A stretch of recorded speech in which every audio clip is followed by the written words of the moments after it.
Hello, everyone, and welcome to the continuation of Amyntas, Son of Persia, Tales from the Gathering spin-off series.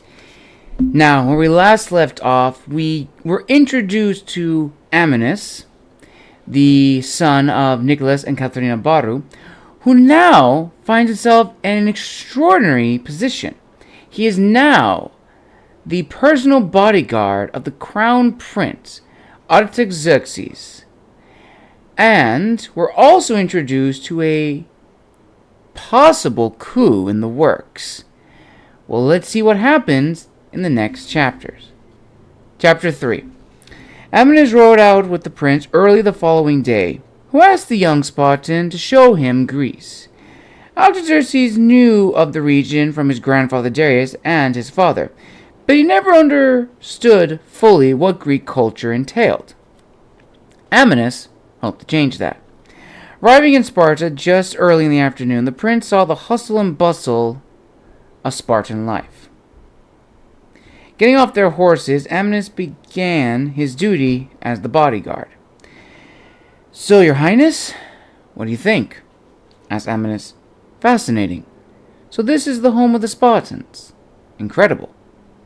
As they explored the city, Amyntas showed him all his favorite places in Sparta, beginning with the military.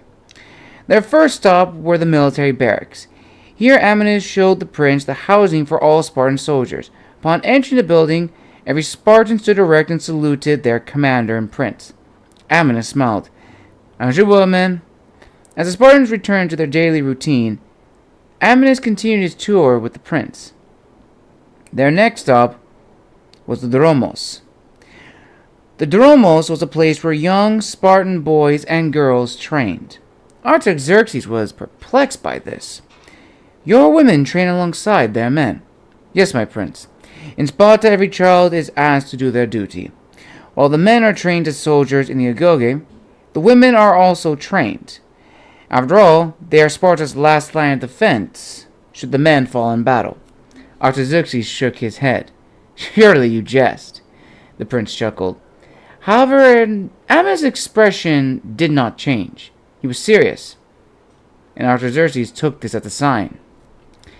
"If the men are trained in warfare, what are the women trained? What are they taught?" asked the prince. "Women in Sparta are taught wrestling, javelin throwing, music, and dance at a young age." "Ah, so like the Athenians." Suddenly, one older Spartan approached the duo. "Did you just compare us to the Athenians?"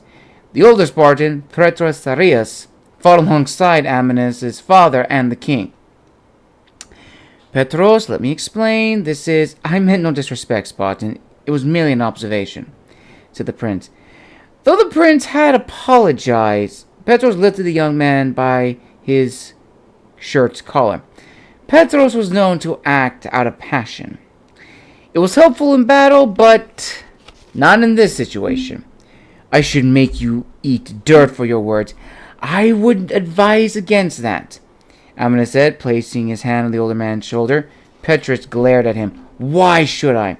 "Because I don't think the king would like it if you hurt his son, the crowned prince," said Amyntas.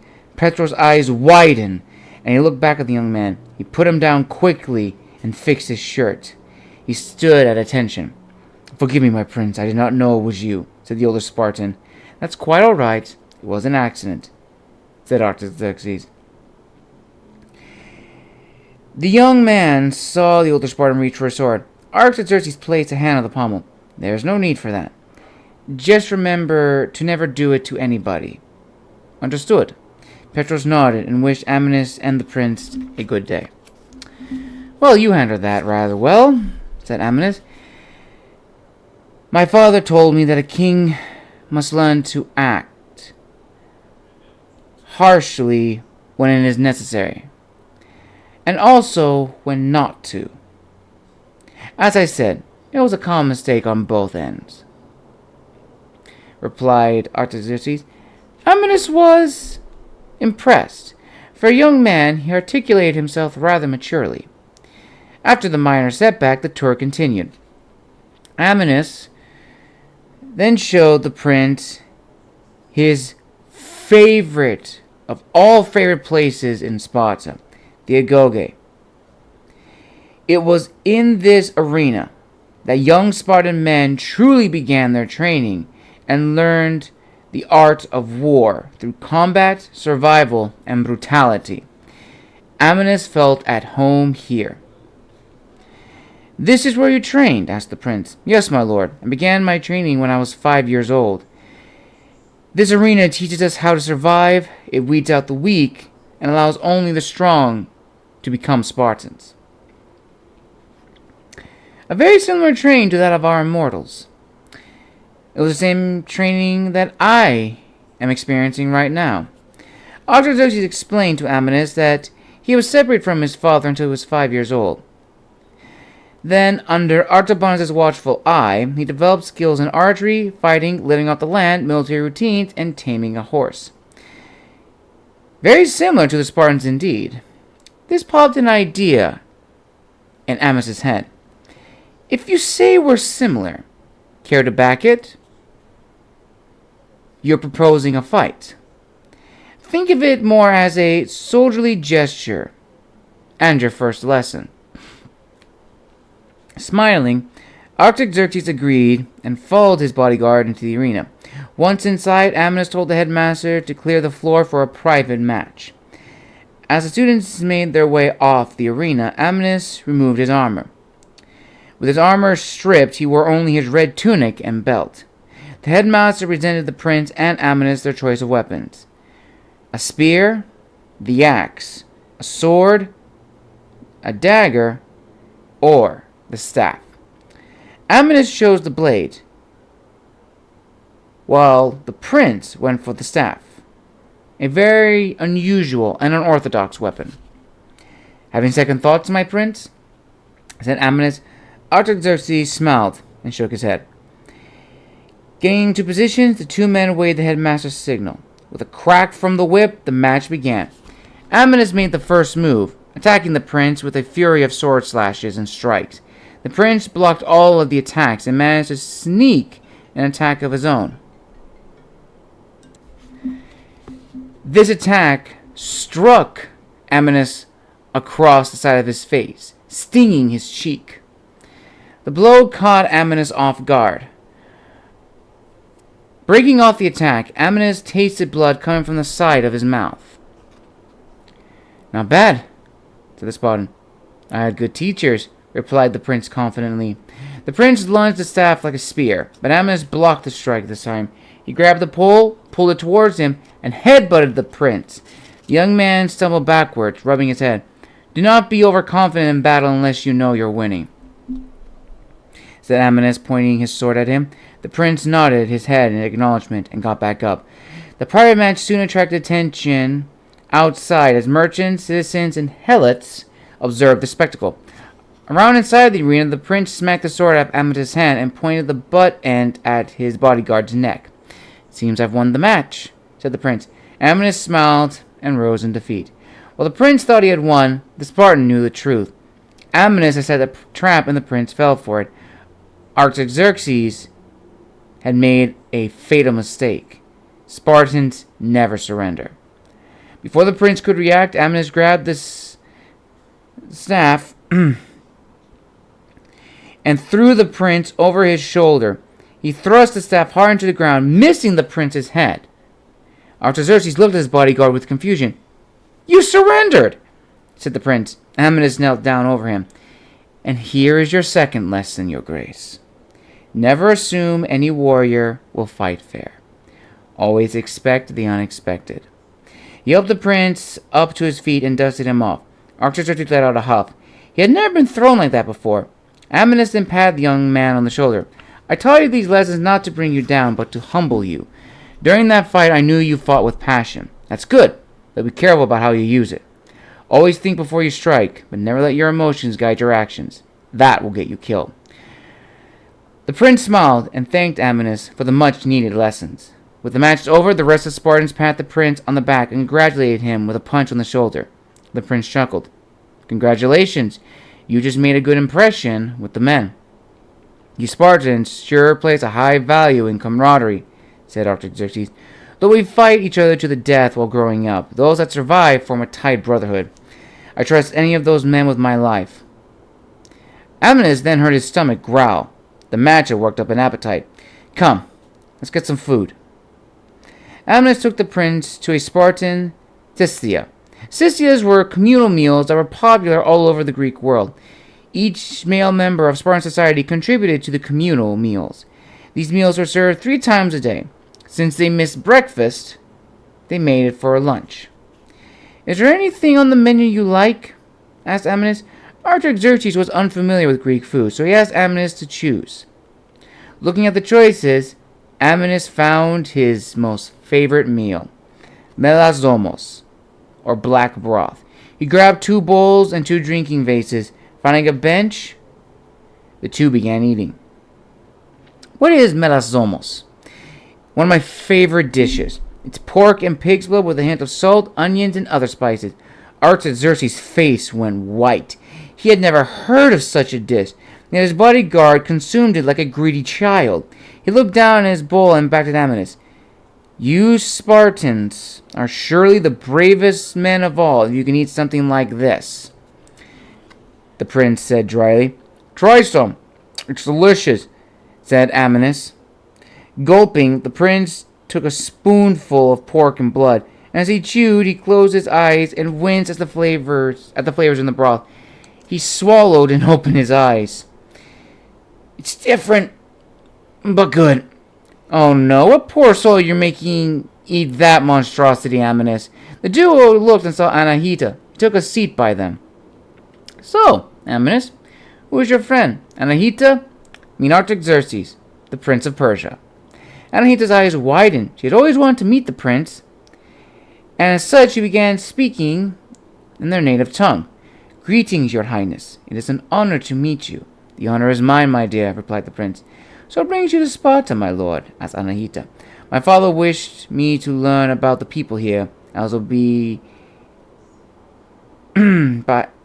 my time to rule soon. And Amyntas has agreed to be my bodyguard and mentor on all things Greek." Anahita turned to her friend. "You, a bodyguard and a teacher? Talk about a promotion." Anahita just remembered something about promotions. "By the way, your mother asked me to find you. She said that you are needed in the temple with your father." Finishing lunch, Amyntas got up from the table. "I'll leave you two alone. It seems you both have a lot to talk about. I won't be long, your grace." Artaxerxes smiled. Amyntas went to the temple while Anahita and the prince continued their discussions. Chapter 4. Amyntas found his father with the king and advisors, including Pausanias and the others in the throne room. After moving past a few elites, he met his father. "Father, you wish to see me?" Nicholas looked up from his map to greet his son. "Amyntas, good of you to come." He hugged his son and showed him what they had been working on.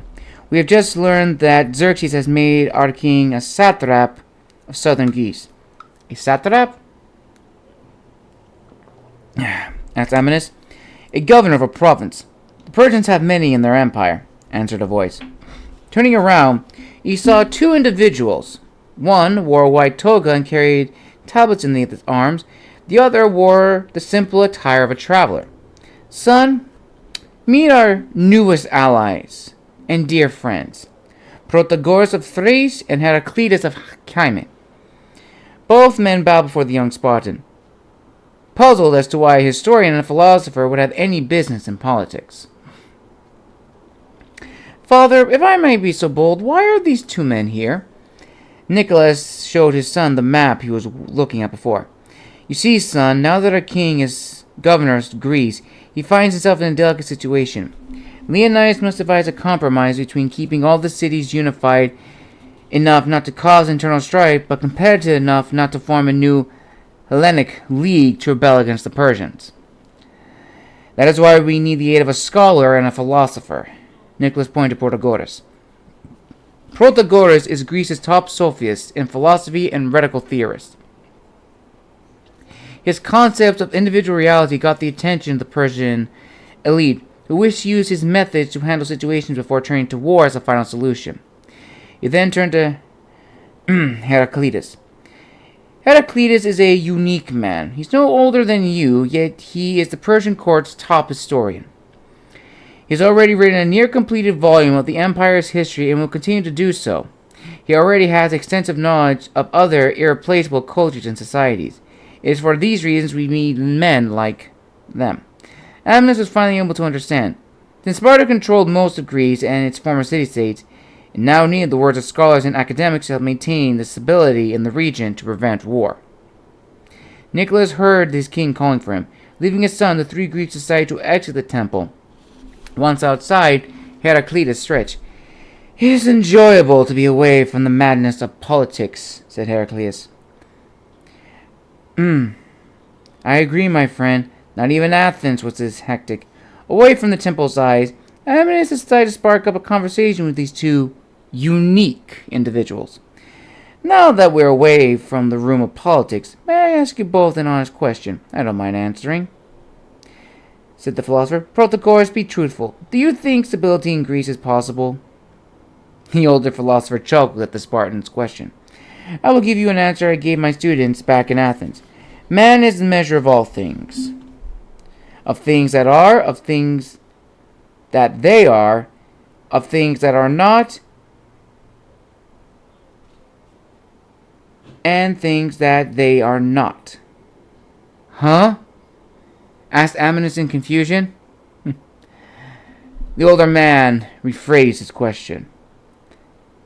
"Of the things that are, that they are not. Of the things that are not, they are not." "I'm sorry, I don't understand." "There are no absolute truths, Amyntas. Each individual is the measure of how that individual perceives things. Some believe there can be stability in Greece under Persian rule. Others may argue the opposite, and that's fine. Believing that others' opinions about the world are valid and must be respected, even if our own experience of truth differs, is necessary for a community to base itself and its decisions on open, democratic debate." Amyntas looked at the philosopher puzzledly before answering. "I thank the gods I'm not in politics." The older man laughed at Amyntas' joke and gave him a few lessons on life before going back inside. "Tell me, Spartan, are you happy?" asked Heraclitus. "Happy? Are you happy with the way things turned out? Persia winning, Athens burning, and all of Greece now under the control of Sparta, and of course, by proxy, King Xerxes." Amyntas didn't know how to answer that. Yes, he was happy the war is over. He was happy that Sparta was now the wealthiest city-state in Greece, and he was happy that he had a promotion. The prince's bodyguard. Why shouldn't he be satisfied? "Yes, I am. My military career had just begun. I'm credited with helping end the war.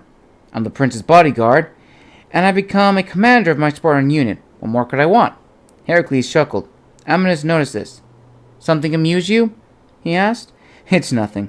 I admire your definition of happiness, which you rightly deserve. To me, that is not happiness." "Tell me, what is happiness to you?" asked Amyntas. "Contrary to what most would say, happiness is not fame or riches or heroic virtues, but a state that will inspire prosperity to reflect upon our life.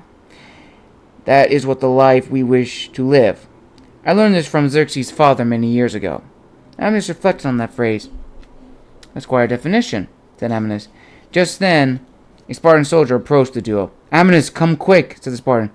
"Our spies have received word from Macedonia." After the soldier left, Amyntas and Heracles returned to the temple, where the atmosphere had drastically changed. "Father, what is going on?" he asked. Nicholas handed his son the reports gathered from their spies. Amyntas scanned the documents. "A Macedonian invasion? Alexander doesn't have the workforce or resources to launch such an ambitious attack," said Amyntas. "That was before we learned of their powerful ally, the Carthaginians," said Leonidas. "Carthaginians? Who are they? I don't know of them," questioned Amyntas. "I believe I can answer that," said Heracles. "In my travels to Egypt, I heard of a rising power for the West, located in a region known as the Mediterranean Sea. Their location also gives them access to fertile lands and maritime trade routes. Their commercial empire is secured by one of the largest and most powerful navies in the ancient Mediterranean world, possibly rivaling the Persian Empire. They possess an army largely composed of foreign mercenaries and auxiliaries. The current king is Hanno the Navigator, and said to be the best maritime explorer of the ages. What could they possibly want from Alexander? Asked Amyntas. Based upon my travels, the Carthaginians were engaged in a war on an island called Sicily against the Greeks who resided there under Gello, Carthage's previous king. Hamilcar I intended to capture the island. He invaded it, and according to my accounts, the Carthaginians lost the battle and their king. They have never held the island since. So Alexander has made a bargain with these Carthaginians. In exchange for their help in his invasion, he will assist them in conquering the island, thus further expanding their territory and influence, said Nicholas. Does the information state whether they brokered a treaty with them? His father could not say, but it was only a matter of time. We need to inform the king, said Amyntas. My thoughts exactly. Amyntas, inform the king of this immediately, said Leonidas. The Spartan king handed the young Spartan all the documents and messages they had received. Leaving the temple, Amyntas quickly rushed back to Artaxerxes, who was still talking to Anahita. Your Grace, we need to leave immediately, said Amyntas. Why? What's going on? Asked the prince. No time to explain. We need to go to Athens immediately. Meet me in the stables. Quickly saying goodbye to Anahita, the prince followed his bodyguard to the stables, where they grabbed 2 horses and raced out of the city with the sun on their backs. Athens, the capital city of the Greek provinces. Are you positive this information is correct? Said Xerxes. I am, my lord. My father and his scouts have analyzed the information very carefully. What you read is true, said Amyntas. Xerxes crumbled the paper and tossed it into the fire. He sat down on his throne with a scowl on his face. How quickly can you muster your Spartans? Asked Xerxes. Amyntas looked at the king with confidence. Say the word, my lord. We'll be ready, said Amyntas. I want you to take a force of Spartans and Persians into Macedonia and deal with the traitor. I will not allow a weak king to get in the way of my plans any more, said Xerxes. I will bring back that traitor's head to you on a platter. Your Grace, said Amyntas. One more thing, Spartan. I want you to bring my son with you. If he is to rule, he needs to experience his first battle. Amyntas looked at the prince and then the king. It will be done. Father, who will lead the Persian forces with us? For that, I have selected my most trusted advisor. With a clap of hands, another individual entered the royal tent. He wore a purple tunic covered by bronze chest pieces and leather straps. His legs and shins were also covered in bronze. Around his waist and mouth he wore a white sash with a belt. On either side of his belt were 2 swords. One was a short sword called the Asinais, and the other was a sickle from Egypt, known as a kopesh. The man was much older than Amyntas, and, given the scars on his face, a veteran of many wars and battles. Amyntas, allow me to introduce Artabanus, commander of my immortals and advisor of the empire. Chapter 5.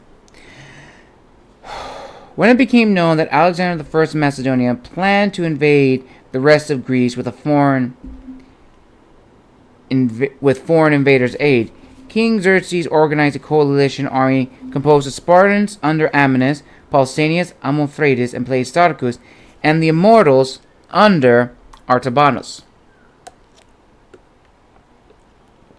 They began their march towards Pella, the ancient capital city of Macedon, early the next day. It was no secret that the Spartans were eager to fight again. After all, war fed Spartan economy. Amyntas was at the head of the Spartan army, wearing the same armor he wore at Plataea just a few weeks ago. The helmet still had dried blood on it, but he didn't mind. As for the prince, he rode by Amyntas instead of Artabanus and the rest of the Persians. While they marched, Amyntas looked back at the Persian commander and couldn't shake this uneasy feeling he had. What's wrong? Asked Pausanias. Something about that man bothers me, said Amyntas. He is something to look at, I'll say that, quipped Pleistarchus. Just then, Artaxerxes rode up alongside the Spartan commanders. Artaxerxes, tell me, what is his relation to your family? Asked the young Spartan. He is my father's grand advisor, head commander of the Immortals and royal bodyguards, and teacher when I began my military training. Why? Apologies, Your Grace, but whenever the men look at him, it's unsettling, said Amyntas. He has that effect on people. The burned scar over his face was from the Ionian rebellions. He is a veteran of many wars like you, shield bearer. He also fought at Marathon under my grandfather, King Darius. That man commands great respect amongst the Persian courts. Seems to me he is a mighty man, said Playstarchus frankly. What do you mean? Asked the prince. In all honesty, your highness, from what you have described, Artabanus is a mighty soldier who commands great authority and influence. Given the opportunity, he could topple your father and claim the empire himself, said Amyntas. You speak nonsense, Amyntas. My father has known Artabanus for a long time. I know what kind of man he is, said the prince. So do I, replied Amyntas under his breath. Macedonia, 400 miles from Athens. Unknown territory. After marching for almost 5 hours, the rest of the army decided to make camp in a nearby forest. Making camp, the Spartans and Persians found a river and refilled their water pouches. Amyntas took this time to get off his horse and stretch his legs. I hate riding horses, said Amyntas. Removing his helmet, he wiped off the sweat with his red cape. Afterwards, he went down to the river to refill his pouch. Kneeling on the stones, he placed his bag in the stream. As he did so, he noticed the tranquility of the forest, the sound of the river flowing, the soft whistling of the wind, the rustling of trees. Everything seemed perfect. Too perfect. Then he heard something behind him. He whipped around, sword at the ready, only to find it was Artabanus. Did I startle you? Said the older soldier. Amyntas removed his hand from his sword. No, he replied. Amyntas noticed that Artabanus didn't have his pouch. So why was he at the river? What brings you here? Walk with me, Spartan, he said. Filling his pouch, Amyntas joined the immortal for a brief stroll. Tell me, what do you think of the prince, of Artaxerxes? He's a good man. I understand you trained him when he was young. He's bright, knowledgeable, and has a kind heart. But I'm guessing that's not the answer you wanted. Artabanus gave Amyntas a sly smile. You're more perceptive than they give you credit, said Artabanus. The prince has the makings of being one of Persia's great rulers, but I fear he's too much like his father, too traditional. He needs someone to guide him in making the right decisions for Persia's future, someone who has experienced the harsh realities of the world, someone like you, finished Amyntas. That is one possibility, said Artabanus. Amyntas did not like the direction this was taking. He thanked the immortal commander for the talk and quickly returned to camp, where he met his fellow Spartans. How'd it go? Said Amyntas. As expected, he replied. Did you learn anything? Questioned Pausanias. My hunch may be correct. Artabanus is a true son of Persia, but has his opinions on the monarchy. The way he spoke leaves me concerned for the prince. We may have to keep an eye on that one, said Playstarchus. I have to keep an eye on him. After all, that's my job as the prince's bodyguard. I'm afraid he choked on the water. What? When did this happen? He asked. Amyntas placed a palm in his head. He had forgotten to tell them. However, just before he could tell them more, he heard the sound coming from the other side of the river. It started in low. Then it began to grow. Suddenly an arrow zipped past his head and landed in a tree. Amyntas looked at the forest clearing on the other side and saw the outline of Macedonian soldiers charging. To arms! Shouted Amyntas. He and the rest of the Spartan commanders ordered their men to form a wall toward the river. As his fellow Spartans made preparations, he ordered the Persians for assistance. We take orders from Artabanus, not you, Spartan, said one immortal. Do as he says, replied Artabanus, who had arrived not too long ago.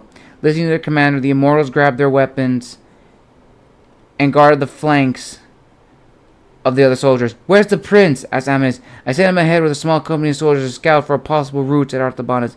Find him, Spartan, and bring him back. I will tend to matters here. Grabbing his spear, he rushed off to find the prince. As he made his way deeper into the woods, he could still hear the sounds of battle behind him. Suddenly he heard a commotion coming up ahead. Hiding behind a tree, he peeked over to see who it was. It was the prince and his men.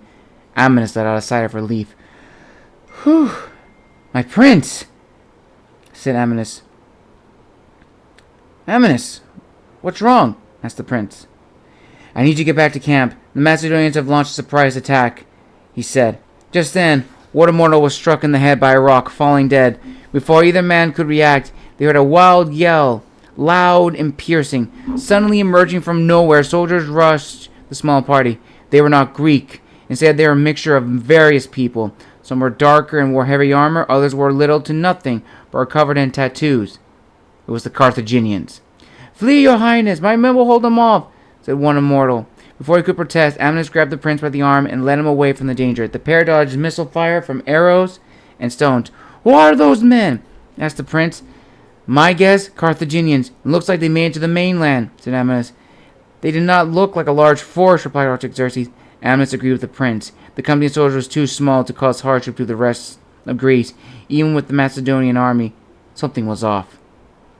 As he made it to the camp's outskirts, they came under attack by 3 Carthaginian soldiers. The larger one knocked Amyntas out of the way and attacked the prince. The young Persian dodged the wild swing. As Amyntas recovered from the blow, he barely missed the tip of an enemy spear. Rolling over, he unsheathed his sword and prepared for combat. The 2 Carthaginian soldiers attacked the lone Spartan and proved to be skilled fighters. One of the enemy soldiers managed to trip the Spartan and almost impaled him. Luckily, he grabbed the spear tip and kicked the enemy away. Getting up, he countered with a slash at the Carthaginian soldier and used the same move he showed Artaxerxes.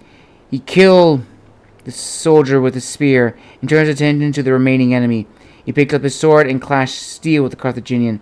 While in the bind, he looked over his enemy and saw the prince struggling with the massive foe.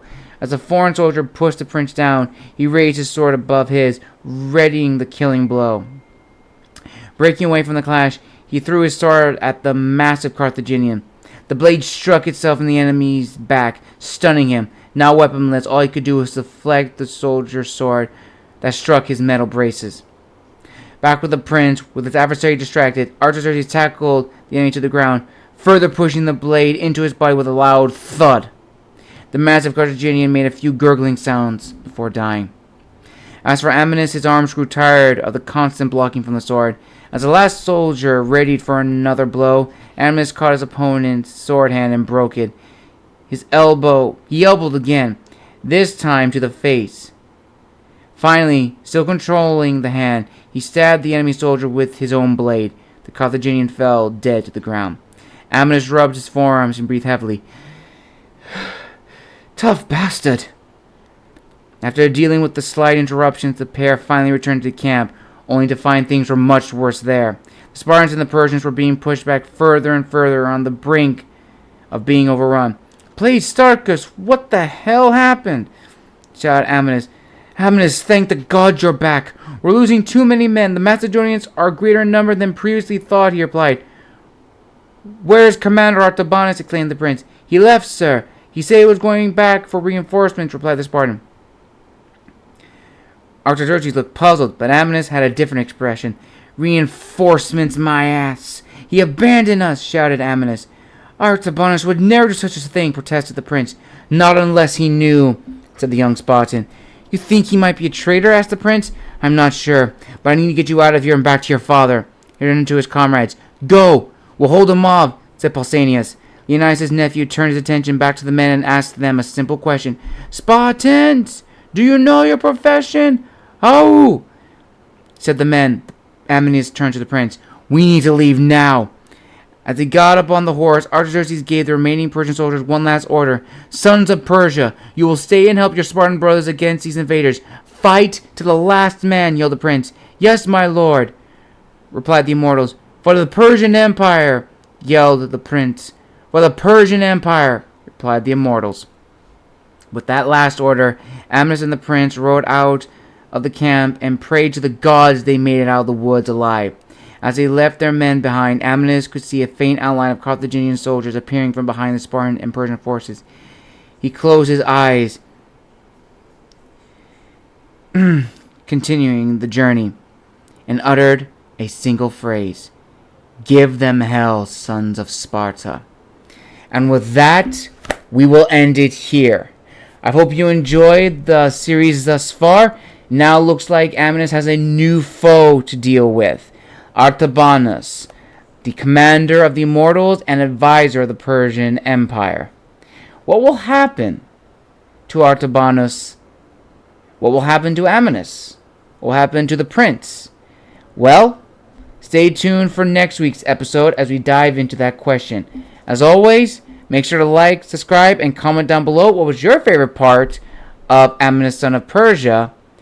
And I will see you all in the next episode.